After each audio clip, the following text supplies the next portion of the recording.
Hallo, guten Abend, guten Morgen, whatever time it is, whenever you're watching this. And we're back for Kapitel 9, Chapter 9 today, the last chapter for Level 3. And we have a guest.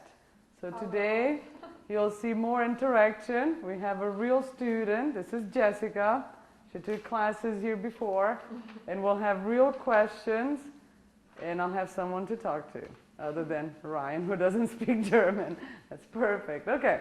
All right. So the first grammar part of Chapter 9 is relative clauses and relative pronouns. And as usual, the first thing you do is think about what they are in your own language. Do you have this stuff in your language? And I can tell you do. And what is it? So Jessica, what are relative pronouns in English? Oh. And she has not prepared for this. So this is like real class. What are they? Any clue? Used to describe people, places, and things? Yeah, but they're not adjectives. They're not adjectives because it's actually like a whole clause to describe a person or a thing. And in English you usually have that or who, and also the disappearing whom. Whom once used to be used, but now people randomly use it, mostly wrongly, just to show off and pretend that they're smart, but they use it wrong, so it's actually kind of dumb. So, you know, in English you basically just have two, that and who. And actually, to make things even easier for your language, you're going to just that. You use that to refer to people now. You know, oh, the guy that came over last night is my brother. Okay? So anyway, in English you have just two of them. Well, three if you're English literature major or something. And a lot of people just use one. And to make things worse, in English you can omit the relative clause, the relative pronoun. So you can say, the person I talked to on the phone right now was my mom or my secretary or whatever. So the person I talked to, it should really be the person who I talked to, but you can omit it in that case. Well, and guess what? In German, is it going to be that easy? 9. Never. It's going to be much harder. Number 1, we're going to have many more than just 2. More specific. Yeah, more specific ones, gender and case specific. And you can never omit them. So the first thing to keep in mind is to make things easier, think in very formal English. For example, the sentence we just had, the person I just talked to was my, what did we say, my mom, my sister, whatever, my secretary. This is actually not the most formal way to do it. Number 1, if we want to, we can put the relative pronoun there, and in German it's not optional. Where would you put it? There. Who. And then is this the most formal way to do it in English? Still not, because what did your English teachers always tell you? Don't finish a clause with a preposition, right? So, and then it should really be to whom, all right? The person to whom I just talked was my sister. That's the most formal way to say it in English. And that is going to be much closer in structure to German than the other sentence. So keep in mind, if you think in very, very formal English, it's going to be easier. In German, there's no way we can say, yeah, the guy I drive to school with is my classmate. Wrong. You cannot do that. You cannot put with at the end of the clause and omit the relative pronoun. You have to actually say, the guy with whom I drive to class is my classmate. It's the only way to do it. It doesn't sound formal in German. It's the only way. Okay, so now that we've done this, the basics, what is this in English and what are the similarities and differences, let's go to what are the relative pronouns in German. Do you remember the endings of the cases, Jessica? The little thing, the Risi. Yeah, see, she remembers, because once you memorize it, you never forget. Risi, Nisi, Merman. We talked about this when we were studying dative, accusative, nominative. This is nominative, accusative, dative, masculine, feminine, neutral, plural. And for the relative pronouns, it's actually going to be murminin, okay? What does that mean? The relative pronouns are der, die, das, for nominative. And then for accusative, Den, die, das, die. exactly. And for dative, Den, der, den, denen. denen. Yeah, not just den, denen. No? All right, that part is easy. What's the difficult part? Which one to use? Which one to use? Okay, so let's start with a few examples. Here. Der Mann, okay, der Junge hier. And that's the part we have to guess. Der Mann.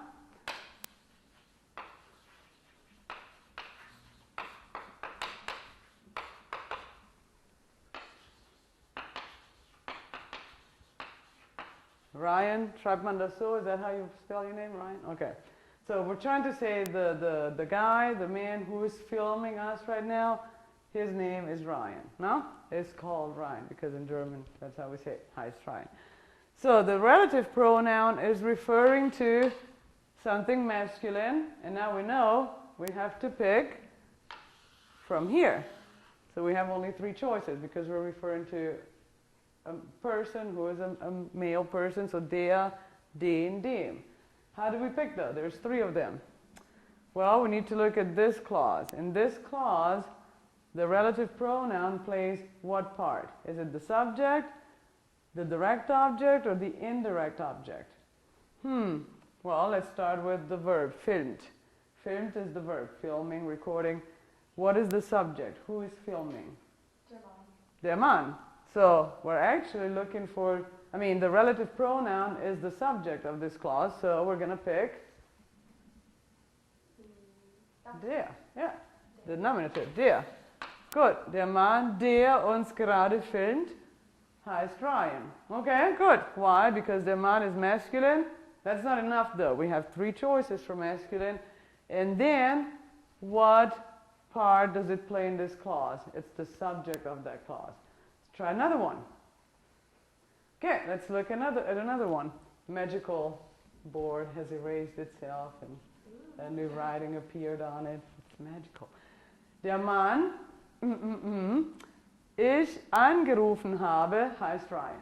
Der Mann, ich angerufen habe, heißt Ryan. So the guy, this time it's who I called, is Ryan. Okay, again, it can only be masculine. It's still der Mann, no? And this time, angerufen habe is the verb, calling. Who calls? Who made the call? You did. I did. So the subject is der, so it's not the subject. It's not der. It can be den or dem. Is he my direct object or indirect object? Indirect? Because it's indirect is more to whom, I gave something to whom. So it's the direct object. It's the guy I called. Direct. So I called him. It's a direct object, not to him, for him, him. So we're going to choose den. Genau, der Mann, den ich angerufen habe, heißt Ryan. Okay? Let's take a look at another one. Magical board. You should do like Let's just still do Ryan. Der Mann. Yeah, because now we have for sure dative. Mit dem wir sprechen. Okay. And next they're going to be you for the feminine. I'm going to use you as an example. Okay. There we go. Ta-da! Magical board worked again. And we still have der Mann. Poor Ryan is still our example. Der Mann mit wir sprechen heißt Ryan. He's not talking back, but we're talking to him, no? Okay. So, as we said before, in English you would actually say the man we are talking to. And see, this is completely different. We can't do that in German. It's just not a possibility. It has nothing to do with sounding more or less formal in German. The man we are talking to, not possible. You have to say with whom you are talking. So, now we have mit. This makes things easier because mit is what kind of preposition? Accusative or dative preposition? Dative preposition. Gut, okay? Das haben wir gerade in Kapitel 7 angeschaut. Dativpräpositionen, Kapitel 7. Mit ist eine Dativpräposition. Der Mann ist maskulin, ja, männlich. Also der Mann mit dem wir sprechen heißt Ryan. Alright, so we had one of each. Let's go to some examples with the feminine. Alright, here we go again. This time we have feminine, die Studentin. Na? Die Studentin, heute hier ist, heißt Jessica. Okay, so now where are we going to look? At feminine. It looks like we only have two choices. We still have three, but nominative and accusative are the same. So even if you go wrong, nobody will know. But die Studentin, what is it going to be? Die oder der heute hier ist, heißt Jessica. Yeah, because there's no other subject in this clause. This is the subject. Sie sitzt hier. Also die Studentin, die heute hier ist, heißt Jessica. Oder die heute hier sitzt oder mitmacht, participates, ne? Als Gast hier ist. Good. You also probably noticed by now that the verb is at the very end. This should not be new though, because anytime we have a dependent clause in German, just like the same with weil, damit, wenn, sobald, obwohl, if it's a dependent clause, the verb goes at the end. So that shouldn't be a new thing, okay? Good. Next. Das nächste Beispiel. Die Studentin, ich mein Buch geliehen, gegeben, loaned, ne? Geliehen habe, heißt Jessica. Okay, so let's take a look. What do we have here? In this clause, who is giving what to whom? You're giving me the book. Okay, so I am the subject, so we're not going to use die. And the direct object, the thing I'm giving, is the book. So we're not going to use the accusative. To whom I'm giving it, that's the student, so it would be dative, no? Die Studentin, der ich mein Buch geliehen habe, heißt Jessica, no? It's dative because I gave direct object, the book, to her, no? Die Studentin, der ich mein Buch geliehen habe, ist Jessica. Good? Okay, one more. All right, so third example, das dritte Beispiel ist die Studentin, ich eingeladen habe, heißt Jessica. Einladen, do you remember what that means? Einladen? Off the top of my head. Gäste einladen zu einer Party, Gäste einladen. Ich lade Gäste zu einer Party ein. Man Bring? invite, Yeah. invite, yeah. So the student who I invited to class is Jessica, no? And again, in English you can leave it out. The student I invited to class, in German we can't.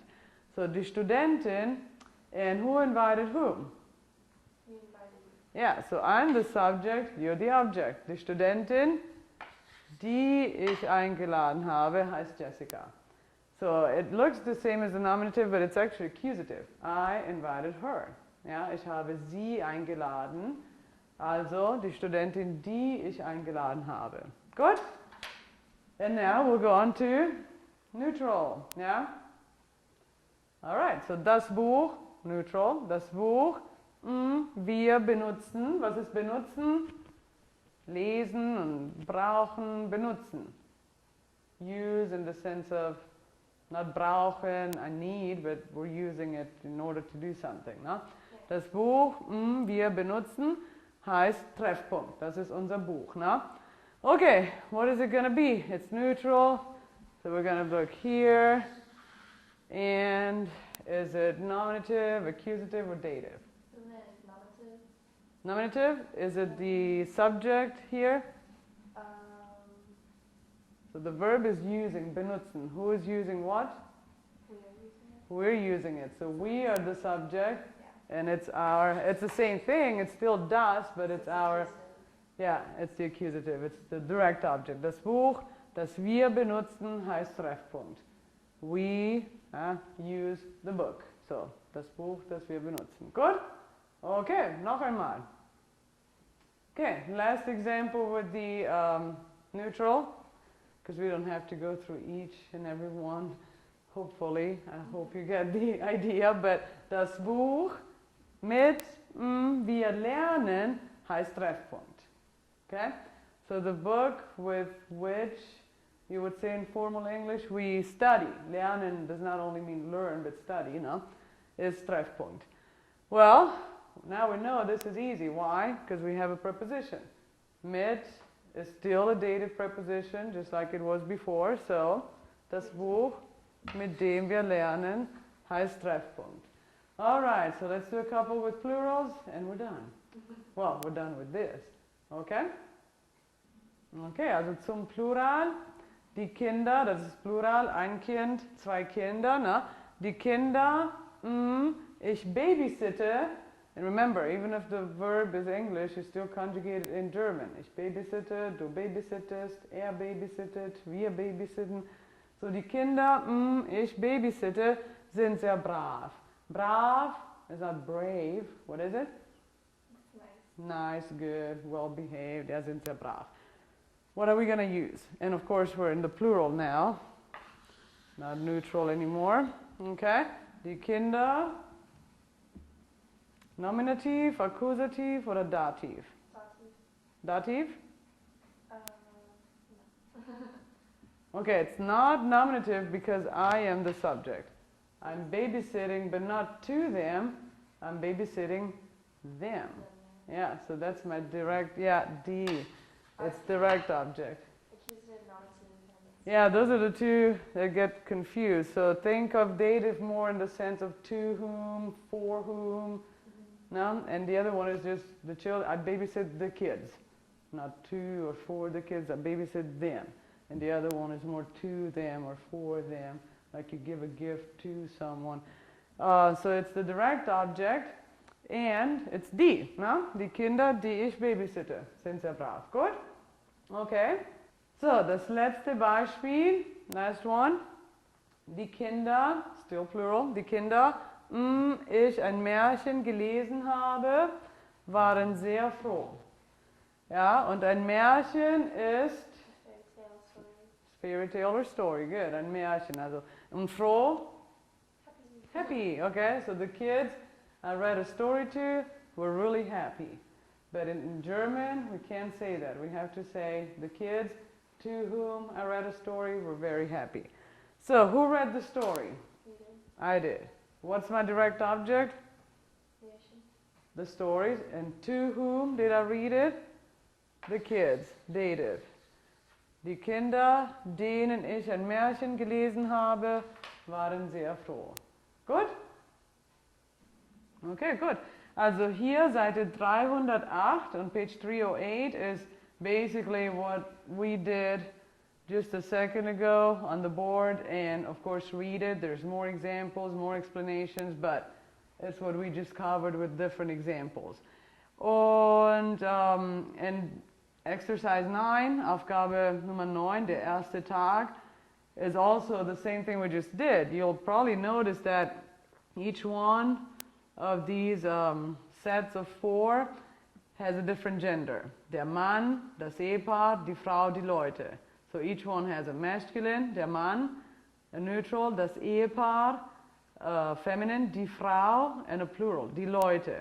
And it repeats, der Mann, das Ehepaar, die Frau, die Leute. Why are you doing that? So that you can go through the whole Risi, Nisi, Merman. And each one is a different case. The first set is all nominative. Wer ist denn der Mann, der dieses Bier bestellt hat? The guy ordered the beer. The beer is my object, but hat das Bier bestellt. So wer ist der Mann, der das Bier bestellt hat? And so all of the other ones are the same. They're going to be all nominative. In the second set we have, wo ist denn der Mann, den ich so schnell bedienen soll? I'm supposed to serve him fast. He's my object this time. So where's the guy who I'm supposed to be serving really fast? Wo ist denn der Mann, den ich sehr schnell bedienen soll? Accusative, männlich. And so you're going to have den, die, den, das, die, no? And then the third set is all going to be dative, just because I'm sure it's nominative, accusative, and dative, but let's look, let's see why. Wo ist denn der Mann, dem ich diese Schnitzel bringen soll? And how do you know it's dative? Because I am supposed to bring the Schnitzel, which is not a hot dog like most people in Texas think. A Schnitzel is a cutlet, mostly fried, if it's a Wiener Schnitzel, but it doesn't have to, well, anyway, it's not a hot dog. And I'm supposed to bring this thing to him, right? So to him, that's dative. Wo ist denn der Mann, dem ich diese Schnitzel bringen soll? And then would be das Ehepaar, dem ich diesen Rotwein bringen soll. Die Frau, der ich die Speisekarte bringen soll. Und die Leute, denen ich den Nachtisch bringen soll. No? So it's kind of what we did on the board again, but with different examples. Number 10, we'll actually do in class together when I see you again. And we're going on to Seite 308, Aufgabe 11, Definitionen, und das machen wir zusammen mit Jessica, okay? Wir haben hier ein Beispiel, eine Ärztin ist eine Frau, okay, a doctor, female doctor, Arzt, Ärztin, is a woman who does what? Eine Frau, die kranke Menschen wieder gesund macht. Ja? Eine Ärztin ist eine Frau, die kranke Menschen wieder gesund macht. So a woman who makes sick people healthy again. No? And right now we're just finding the right ones to use from the boxes here. But later we'll ask Jessica if she can come up with another example. Woohoo! Okay, or Ryan. We'll ask Ryan. Nein, ein Kellner, Nummer 1, ein Kellner ist ein Mann, der was macht? Jessica, ein Kellner ist ein Mann, der im Gasthaus das Essen serviert. Genau, er serviert das Essen im Gasthaus, im Restaurant. Also, er ist ein Mann, der im Gasthaus das Essen serviert. Und ein Psychiater, try to say that word at home. Psychiater. Because the P is not silent and the Y is a Y, ne? Psychiater. Ein Psychiater ist ein Arzt, der was macht, Jessica? Dem man alles erzählen kann. Dem man alles erzählen kann. So wie ein bester Freund, ja. Und ein Automechaniker ist ein Handwerker. Den man braucht, wenn das Auto kaputt ist. Of course, if you want to simplify it, you could say ein Automechaniker ist ein Handwerker, der Autos repariert. That would be the simple way to say it. Der Autos repariert, ja? Und eine Marktfrau ist eine Frau, die auf dem Wochenmarkt Obst und Gemüse verkauft. Let's go back to number 1. Ein Kellner ist ein Mann, der im Gasthaus das Essen serviert. So we have to use masculine because we're referring to der Mann. Is it nominative, accusative, or dative? Nominative. And there's no other subject there. He is the one who serves the food. So the food is the object, he is the subject. Der im Gasthaus, das Essen, that's my object, serviert. Good. In 2, ein Psychiater ist ein Arzt, dem man alles erzählen kann. Nominative, accusative, or dative? Dative, because man, one, is the subject. One can tell everything to him. So to him, dative, ne? Dem man alles erzählen kann. Ein Automechaniker ist ein Handwerker. If we want to put it simply, we could say der Autos repariert. Ne? That would be nominative. Who repairs cars? Der Autos repariert. But here we have den man braucht, wenn das Auto kaputt ist. And they did it on purpose, so we would have a den man braucht. Accusative, yeah. Because we need not to him, one needs him. So direct object versus to him, indirect object. Den man braucht. Gut. So let's go on. Machen wir weiter mit Nummer 5. Eine Fleischerei oder Metzgerei in Süddeutschland, wo ich gewohnt habe, sagen wir nicht Fleischerei, wir sagen Metzgerei. Okay? Aber eine Fleischerei ist ein Geschäft,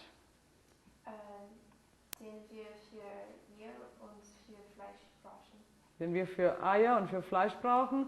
Oh, okay, ja. Oder besser? Das Fleisch und was verkauft. Yeah, I know how you could get sidetracked by the first one. But aber ja, Fleisch. Aber das Fleisch und Wurst verkauft, ja? Es ist ein Geschäft, das Fleisch und Wurst verkauft. Geschäft is obviously neutral. Otherwise we wouldn't refer to it with das. And it's the nominative there because it sells these things. So Fleisch und Wurst are the objects and the store is the subject. The store sells these things. And that's why we use das, nominativ, ja? Ein Geschäft, das Fleisch und Wurst verkauft. Eine Schnecke ist ein Tier. Das man in Frankreich spricht. Yeah, that's why we don't like the French. No, I'm just kidding. I had to make that joke, sorry. But ja, in Frankreich isst man Schnecken, ja? Escargot oder wie sie auch heißen. Eine Schnecke ist ein Tier, das man in Frankreich gern isst, okay? So, die Schnecke ist feminine. Why does it say, dass man in Frankreich gern isst? Die Schnecke, eine Schnecke ist feminine. Because Tier is neutral. Yeah, we're referring to animal, not Schnecke. Ein Tier, das Tier, good. Und das, well, we know it can only be nominative or accusative because dative would be dem. So is it going to be nominative or accusative here? Dass man in Frankreich gern isst. Who eats what? The French is snails, the French is subject, Mhm. the accusative. Yeah, so man, one, the general, in this case, yeah, referring to the French, that's the subject, and the snail is the object, yeah? The snail does not eat the people, it's the other way around, okay? That would be fun, but... Okay, eine Schnecke ist ein Tier, das man in Frankreich gern isst. Ein Huhn ist ein Vogel, and see, Vogel is masculine, it says right there, der Vogel, ja? Ein Huhn ist ein Vogel, der was macht? Den wir für Eier und für Fleisch brauchen. Ja, den wir für Eier, ja, Eier und Fleisch brauchen. Mhm.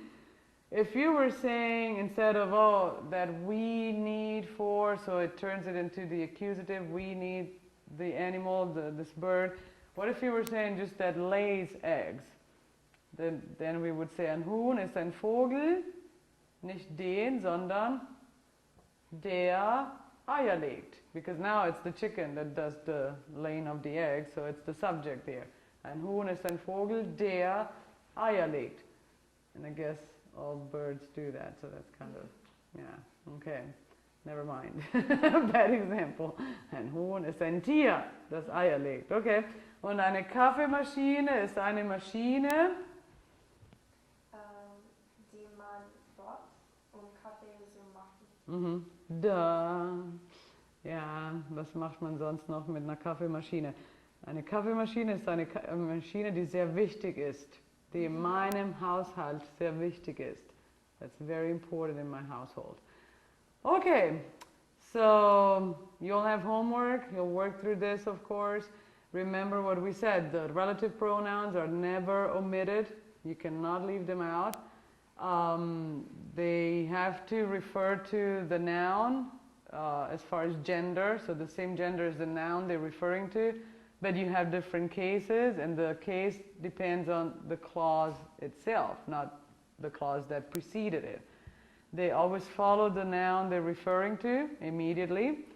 And if you have a preposition, you put it before the relative pronoun as you would do with very formal English.